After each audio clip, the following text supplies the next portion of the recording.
அல்லாஹ்வுக்காக சொல்கிறேன். ரசூலுல்லாஹ் சொன்னாங்க, வலா ததுஉ அலா அவுலாதிக்கும், உங்களோட புள்ளகளுக்கு எதிரா துஆ கேட்காதீங்கன்னு சொன்னாங்க.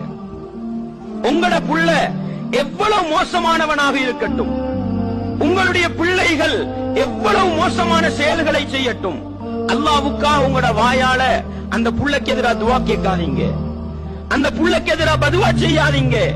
அல்லாஹ்ட்ட கையேந்தி கேளுங்க, யா அல்லாஹ் என்ற புள்ள சொல் பேச்சு கேட்குது இல்லையா அல்லாஹ், என்ற புள்ளைய நல்ல புள்ளையாக ஆக்கு, என்ற புள்ளைக்கு நேரான வழியை காட்டு.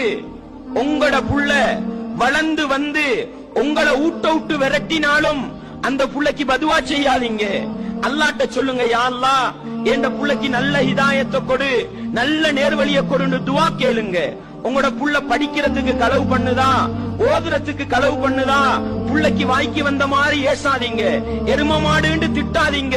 யா அல்லாஹ் என்ற புள்ளைக்கு நல்ல அறிவை கொடு, யா அல்லாஹ் என்ற புள்ளைக்கு படிப்புல ஓதல்ல நல்ல ஆசை ஆர்வத்தை கொடுன்னு துஆ கேளுங்க. உங்களோட புள்ள தொழ போகுது இல்லையா, அடிங்க, பிரச்சனை கிடையாது, ஆனா வாயால ஏசாதீங்க, புள்ளைக்கு பதுவா செய்யாதீங்க. அல்லாஹ்ட்ட துஆ கேளுங்க, யா அல்லாஹ் என்ற புள்ளைய 5 நேரம் தொழுகிற புள்ளைய ஆக்கிரு. சுருக்கம், உங்களோட புள்ள என்ன தவறு செஞ்சாலும் உங்களோட புள்ளதான் அது, உங்களோட புள்ளதான் அது. அந்த புள்ளைக்கு ஏசி பதுவா செஞ்சு இன்னும் நாசமாக்காதீங்க. அல்லாஹ்ட்ட கையேந்தி கேட்டு, யா அல்லாஹ் என்ற புள்ளைய சாலிகான புள்ளைய ஆக்குன்னு கேளுங்க. ஏன் தெரியுமா, ரசூலுல்லாஹ்ட காலத்துல ஒரு மனிதரு மதுபானம் குடிச்சிடுறாரு. மதுபானம் குடிச்சவருக்கு ஹத்தடிக்கணும். சஹாபாக்கள் என்ன செய்யறாங்க, ஹத்தடிக்க வந்த நேரம் செருப்பால் அடிக்கிறாங்க, உடுப்ப முறுக்கி உடுப்பால் அடிக்கிறாங்க, கம்பால் அடிச்சாங்க, கையால அடிச்சாங்க. இதெல்லாம் ரசூலுல்லாஹ் பார்த்துக்கிட்டு இருந்தாங்க. செருப்பால அடிக்காதீங்கன்னு சொல்லல ரசூலுல்லாஹ். அடிக்கிறதெல்லாம் முடிஞ்சிட்டு அவர் தௌபா செஞ்சவரா திரும்பி போறாரு. ஒரு நபித்தோழர் சொன்னார், அஹ்ஸாக்கல்லா, அல்லாஹ் உன்னை கேவலப்படுத்தட்டும்னு சொன்னாரு. எப்படி அடிச்சாங்க, செருப்பால அடிச்சாங்க, உடுப்ப முறுக்கி அடிச்சாங்க, கையால காலால அடிச்சாங்க.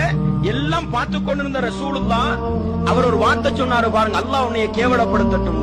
அதை சொல்லும் பொழுது ரசூலுல்லாஹ் சொன்னாங்க, அப்படி சொல்லாதீங்க, அப்படி சொல்லாதீங்க, அந்த மனிதனுக்கு எதிராக ஷைத்தானுக்கு உதவி பண்ணாதீங்க என்று சொன்னாங்க.